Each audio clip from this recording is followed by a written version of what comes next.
Alhamdulillah pada pagi hari yang berbahagia ini suasana dan cuaca yang cukup cerah dan juga dengan suasana yang ceria pada permulaan pengajian Darul Hadis yang diadakan pada tiap pagi hari Sabtu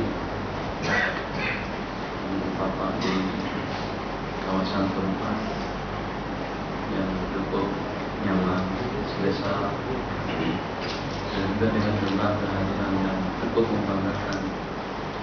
Sebab saya masih teringat, tak pasti pada tahun berapa, tapi dalam tahun 2000-an, saat kita mulakan pengajian kitab Sahih Bukhari di Pelada ini, yang pada hari itu dengan Ustaz Suhaimi kita memulakan dengan jumlah kehadiran tidak lebih daripada jadi 82 orang saja.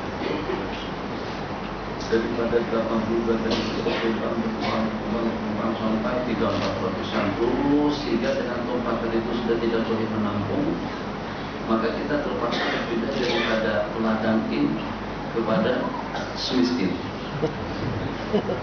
Betul, kan? Mohon kita diskusi yang pagi hari Jumat kita diskusi, Masya Allah,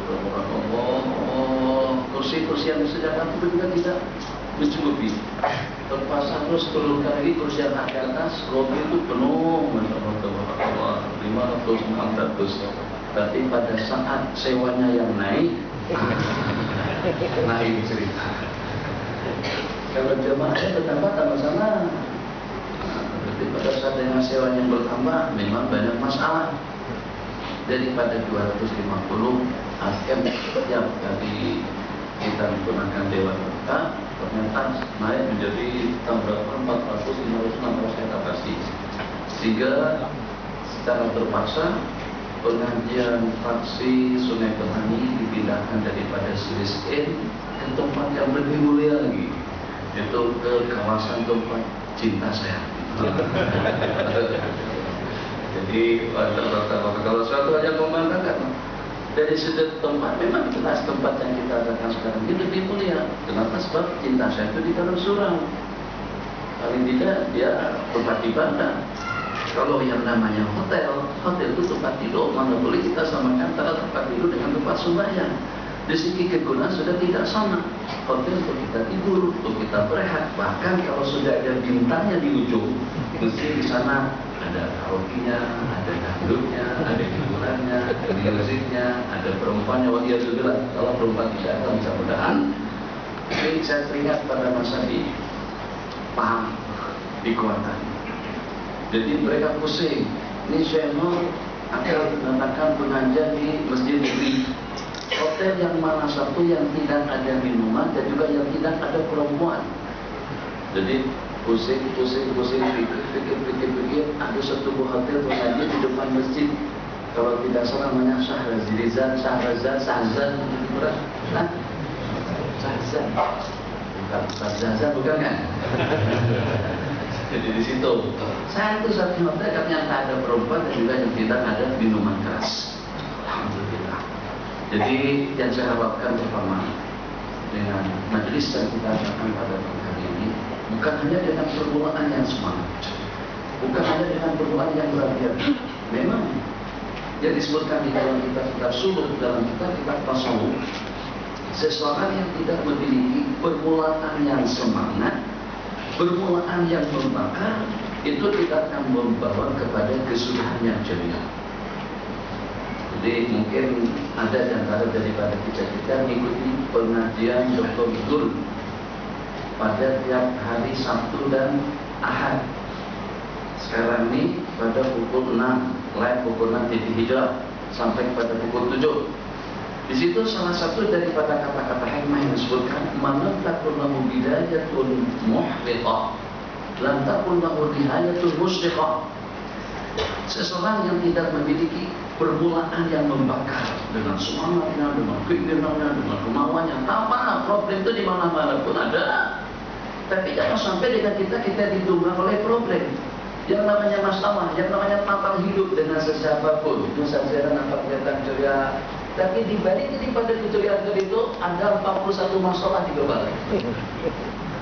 Di balik daripada senyuman manis kita, banyak masalah yang kita hadapi, banyak problem, banyak cabaran, banyak ujian. Ya Allah, ya Rahman. Kalau seandainya dengan satu cabaran, dengan satu ujian, dengan satu musibah yang menimpa pada diri seseorang, terus kita tumbang, kita tidak boleh senyum, kita tidak boleh tenang, kita tidak boleh berkumpul. Itu bangsa besi, asal daripada profesi dari malam, ada di Kelang. Orang ketika minta pergi ke masjid Kelang, kanan kiri, masuk kanan, masuk kiri, masuk kanan, masuk kiri, masuk kanan, masuk kiri, 2 jam ngaji.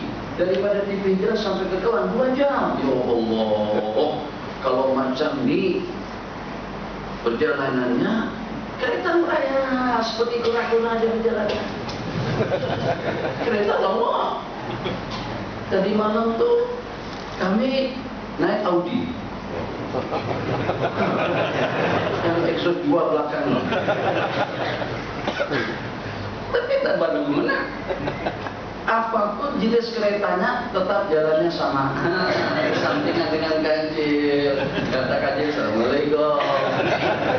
Awak harganya 450.000 RM. Aku takat 30 aja. Itu pun yang baru. Yang second 3.000 aja sekarang ini. Ternyata jalan bersampingan dengan Porsche, bersampingan dengan Audi. Allah Akbar. Subhanallah, itu sebagai suatu cabaran juga. Cabaran bagi siapa? Jadi jangan dikira orang kaya. Macam ini ceritanya. Tapi dia tak ada kan? Tapi mau dikira sedih lagi malam lah. Insya-Allah ada semua. Karena cerita dulu lah, kongsikan sedikit pengalaman selama beberapa bulan di luar. Jadi orang-orang yang memiliki kereta jenis Porsche, Audi, atau juga dengan jenis Lamborghini itu lebih-lebih lagi. Kira-kira apa yang bawa kereta dan bawa motor besar tadi itu tak boleh bawa motor terus lelek santai jalan 160 km dalam 1 jam atau dalam 100. Itu nanti kalah dengan crash kan? Crash 4.000 nya, kata 4.000, 5.000, 6.000 paling mahal. Yang hak tuh puluhan ke atas tidak sampai 40-50-an, 60.000. Ada yang engine-nya lebih besar daripada engine kereta. Bunyinya pun macam tu, seperti nak makan orang. Gitu kan? Masya Allah, tabarakallah. Jadi orang yang beli kereta tuh atau jenis motor besar seperti itu jarang-jarang bawa pelan. Ini falsafah saya, falsafah ini jangan diikuti. Sejak tadi pada dulu falsafah ini salah. Malam kami dari Kerteh, Sabtu malam Ahad. Kerteh menuju Kuantan. Pada itu karena kita tak tahu jalan, maka yang menuju jalan, ya karena tahu jalan, yang jadi imamnya pada itu Toyota. Elak. Lebih kurang macam itu ayatnya. Dia bawa, katanya sudah 130 dah. Sudah 190, 140. Kami di belakang masih jalan 80 lagi. Kami di belakang 80, dia sudah 130. 130, 140. Kami di belakang masih dalam 80 lagi. Tapi lepas daripada Kuantan kita sudah tahu jalan. Saya dengan Abang Hani, kita sudah tahu jalan menuju Peneng. Jadi Kuantan, saya lepas makan, ini cerita di malam semuanya nih. Lepas makan malam di rumah salah satu daripada sahabat kami di Kuantan, selesai makan kami bertolak dari sana pada pukul 11 sesuku. Sampai Peneng, bukan Peneng khas ini, Peneng khas seberang. Sampai Peneng khas seberang, kira-kira sudah dekat dengan gunung. Pulau Bali itu apa ada tempat? Ya ada dari pulau, ada Pulau Bali. Jadi nama-nama di tempat kita ini memang banyak yang pelik-pelik. Jadi saya katakan, yang walaupun ada kesamaan Malaysia dengan Kalimantan, Di Kalimantan itu ada satu kawasan Kalimantan Timur namanya Balikpapan. Tadinya ke Bali itu setakat papan, ya. Di Bene, bukan setakat papan, pulau dia yang di Bali. Sudah kami berangkat dari Kuantan sampai ke Bene pada pukul 4 sesuku, 4 jam kami di perjalanan. Ya Allah, Tuhan Haji kami jalan 200, 180, rata-rata 180 itu rata-rata. Bunyinya macam tu. La ilaha illallah. Satu. Kereta ini mahal. Porsinya harganya 400-an lebih. Kalau yang baru 600. Uang Indonesia lebih daripada 2M. Bahasa di sana 2 miliar rupiah lebih harga kereta tadi itu. Kalau kita jalan slow, perlahan-lahan, sama dengan Alza, sama dengan Izura, sama dengan Jinto, sama dengan Jin Ifrit, rugi lah. Jalan luas. Yang pertama kereta mewah, yang kedua selesa, yang ketiga keamanan. Ya minta pertolongan dengan Allah. Orang yang menunaju dengan Allah tentu betul. Sebab dia risau, dia takut.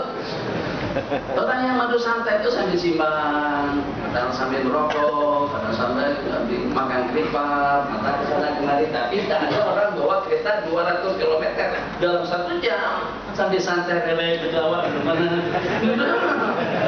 Macam itu sudah berada di Buan-Buan. Itu perbedaannya. Jadi falsafah itu tidak betul. Kalau saya punya pandangan semacam itu, untuk apa beli kereta mewah mahal-mahal sangat? Kalau kita bawanya perlahan-lahan, lebih-lebih lagi ada kemudahan. Jadi ingat, baca Bismillah, amantu billah, i'tasamtu billah, tawakkaltu 'ala Allah, wa la ilaha illallah, wallahu akbar, wa la haula wa la quwwata illa billahil aliyyil azim. Baca doa bepergian. Jadi kita baca Subhanalladzi atau mulakan dengan Allahu Akbar, Allahu Akbar, Allahu Akbar. Subhanalladzi sakhkhara lana hadza wa ma kunna lahu muqrinin wa inna ila rabbina lamunqalibun. Allahumma inna nas'aluka fi safarina hadza al-birra wa taqwa wa min al-'amali ma tarda. Allahumma hawwin 'alaina safarana hadza wa qwi 'anna bu'da. Allahumma anta sahibu bis-safar, engkaulah yang menyertai kami dalam perjalanan. Wal khalifatu bil ahli wal mal, dan yang menjadi khalifah, penjaga, pembela, pelindung kepada keluarga, harta kekayaan yang ditinggalkan. Insyaallah aman di perjalanan. Dengan beberapa catatan. Satu, jangan mengantuk. Jadi saya mungkin masih kurang. Dan jadi ada, alhamdulillah kami sampai pukul 6 pagi dari Kelang sampai pukul 6. Jadi sampai pukul 5.30 ke homestay, rehat dalam 15 menit, azan subuh, sembahyang. Kami berjamaah 3 orang ya, pada mengimami makmum yang 2 orang teripun goyang. Tak tidur, tidak tidur. Semalam pukul 11.30 sudah tolak dari Bukit Sentosa menuju Kelana Jaya, dengan sebutannya tabung haji itu. Khutbah di situ, tazkirah sebelumnya, lepas khutbah, lepas sembahyang, makan di sana, dan pukul 3 dari sana straight saja menuju TV Hijrah. TV Hijrah kita ada dua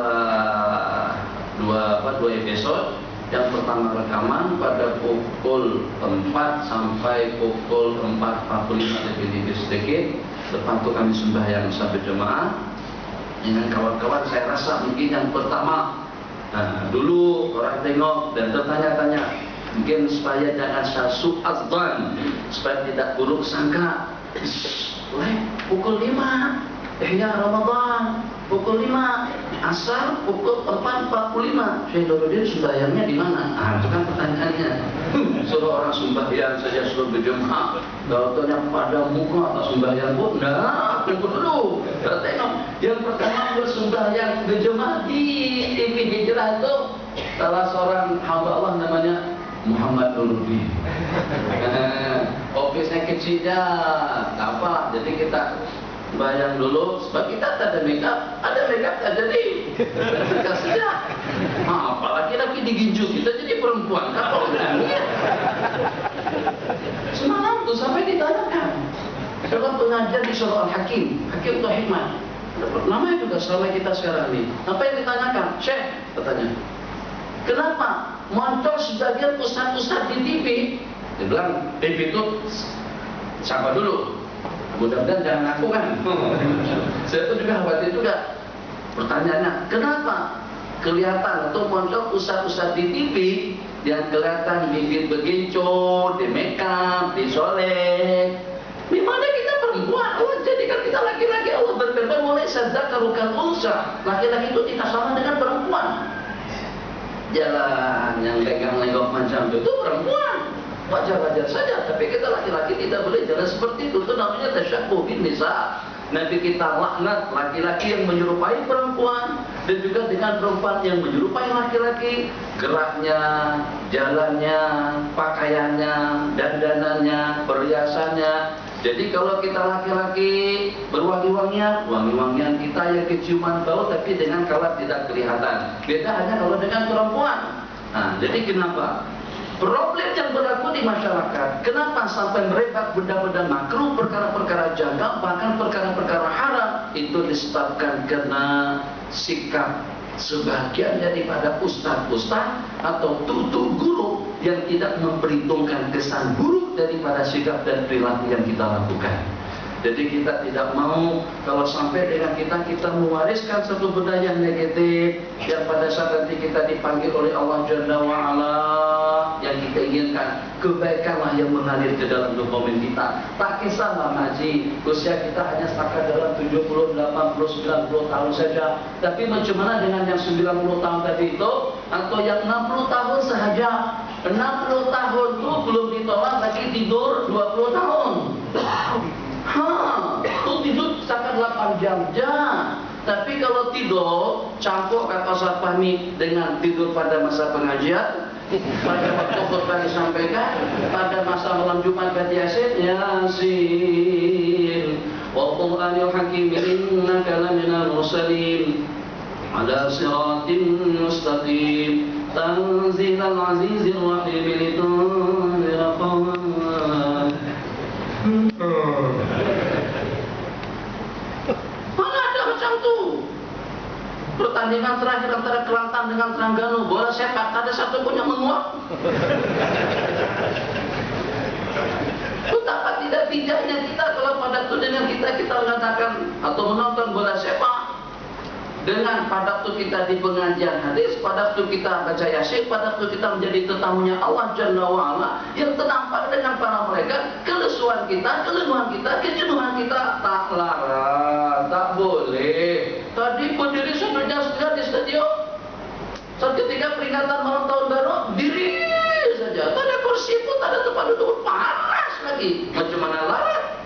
Tapi kalau untuk di masjid, baru saja Syekh atau tuan guru atau ustaz bersyarat, tak lama mana baru buka di bantu ngantuk macam tu. Jadi dulu saya sudah pernah beritahukan jawabannya. Kenapa? Sebab dalam aktiviti yang seperti ini, pada waktu kita sembahyang, pada masa kita beriktikaf, pada waktu kita berzikir, beribadah kepada Allah Jalla wa'ala, cabarannya hebat. Syaitan tidak tinggal diam. Kalau tadi setan nak berehat, dah kata Ustaz, dah mudah aku nak dah capek dah kata setan, dah lengoh dah. Dah tak larat buat apa-apa pun nak berehat dulu. Tapi tengok kita sembahyang, tengok kita berzikir, tengok kita bertahajud. Allahu Akbar. Tu celik mata lagi setan tadi tu, iblis tadi tu. Dia ambil air sejuk kan, dia usap-usap mata kita, dia tiup, dia bisik, dia bisiki, atau juga dia rayu, dia bujuk dan lain sebagainya. Sampai kita tumbang dan sampai kita tertinggalkan bacaan. Masya Allah, tabarakallah, kalamullah. Bismillahirrahmanirrahim. Idza waqa'atil waqi'atu laysa liwaqa'atiha kadhibah khafidatur rafi'ah. Tapi tak menangis pun. Kenapa menangis? Baru nak baca Yasin, ternyata dah menangis anak kita di rumah.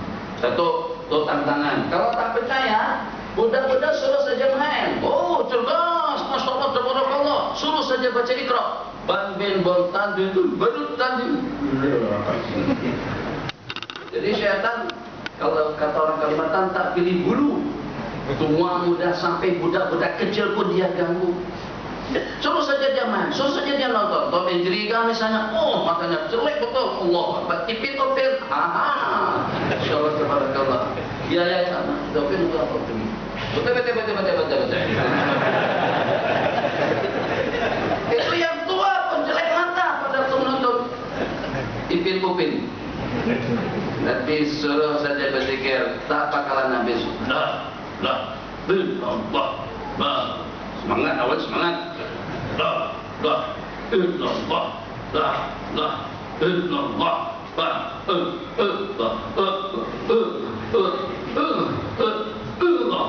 Jadi malaikat agak kebingungan sedikit. Cakap apa pula ni? Ini orang sekarang sedang mempermasalahkan tentang penggunaan kalimat Allah. Jadi bunyinya tak jelas. La ilaha illallah. Jadi kita tak mempermasalahkan boleh atau tidaknya, tapi tentu tidak ada bacaan yang lebih bagus kalau pada saat dibaca secara betul. Jadi kalau orang menyanyi pun, kalau ayatnya tidak betul, siapa yang nak jadi penggemar dan pendengarnya? Ayatnya dulu. Ya Imam ar-Rusul ya sanadi anta ba'dallah bimu'tamadi fabidun ya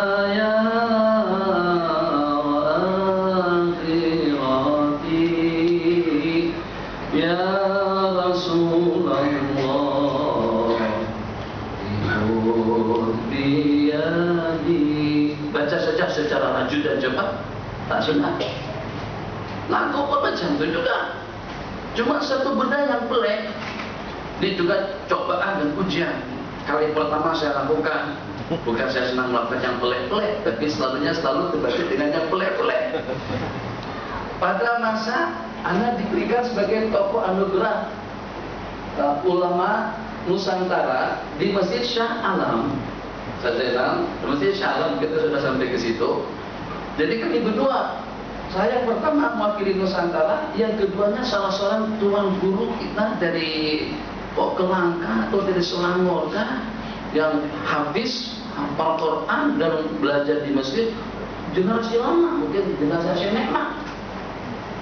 Yang pada saat itu yang akan memberikan sijil penghargaan dari itu adalah Ustaz Mustafa. Kalau kita juga. Jadi pada masa itu 3 kursi besar sekali. 3 besar yang empuk tau. Yang masalah kalau duduk di situ kok rasa-rasa seperti duduk di istana lah. Empuk 3. Sementara untuk yang akan diberikan penghormatan tadi itu bagi 2 kursi kecil. Lama juga cantik, mahal, bagus, tapi dibandingkan dari segi gahnya, kemewahannya, mewah yang A3 tadi itu. Jadi yang akan memberikan sijil penghargaan tadi itu duduk di situ. Imam besar, murid saya, dia mengaku memang mengaji ikut pengajian di Mesir, pun juga duduk di situ.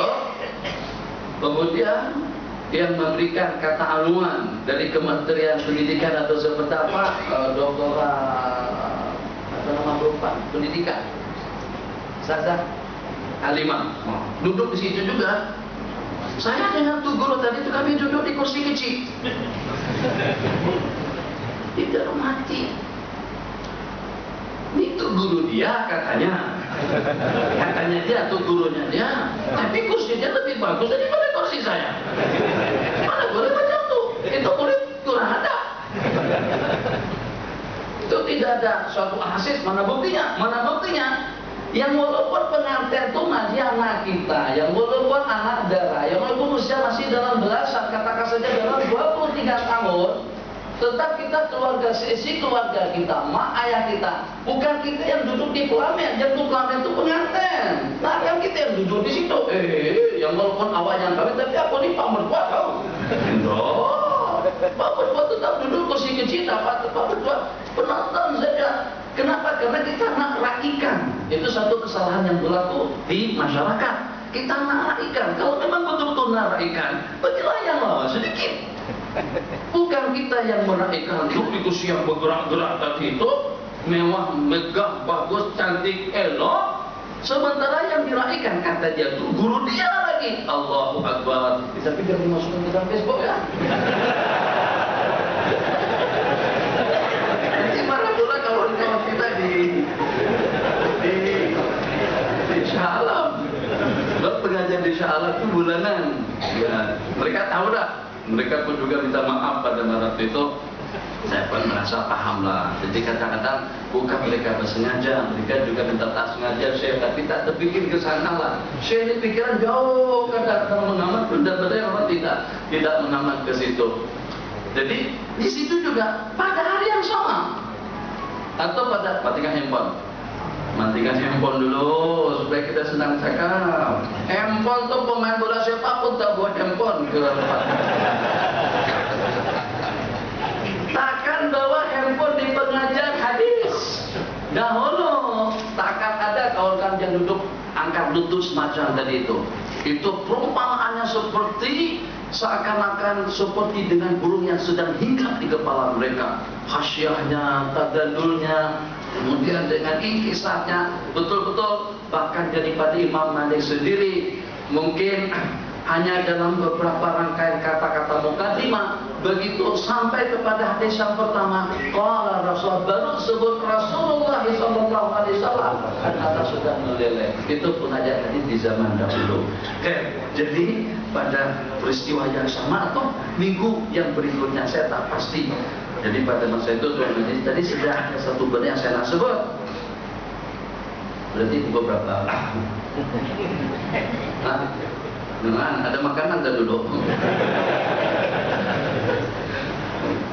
Apa canai kah, roti kah, melo kah? Kalau mungkin barangkali sini praktek barangkali ada. Seperti kawasan SPI sini nih, Masya Allah, tabarakallah, kawasan Tongkat Ali di sini.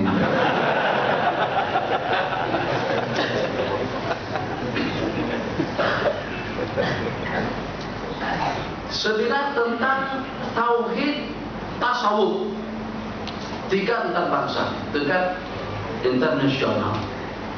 Jadi yang memaparkan yang